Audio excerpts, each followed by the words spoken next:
ناظرین، بہت صدیوں تک یعنی کہ خلیفہ عباسی کے دور سے لے کر ہارون رشید کے دور سے لے کر صدیوں تک یہ ایک چھوٹی سی مسجد کے طور پر کام کرتا رہا اور لوگ اس میں نماز پڑھتے رہے۔ ناظرین، اسے مختلف خلفاء نے صدیوں کے دوران محفوظ رکھا اور اس کو ایسے مسجد ہی رہنے دیا، اس کو برقرار رکھا اور اس کی جو ہے وہ مینٹیننس بھی کرتے رہے، اس کی جو آرائش کا بھی کام کرتے رہے۔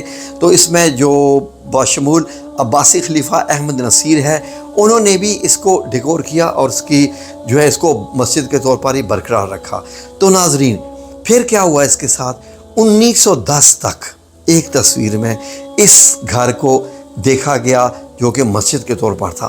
آئیں وہ میں گھر آپ کو دکھاؤں جو کہ مسجد کی صورت اختیار کر رکھا تھا۔ 1910 میں یہ تصویر لی گئی تھی۔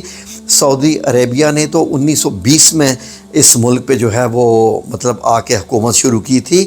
جب سلطنت عثمانی سے لیا تھا تو 1910 تک یہ گھر دیکھیں کیسا تھا۔ یہ تصویر ملاحظہ ناظرین، یہ 1910 کی ایک تصویر ہے۔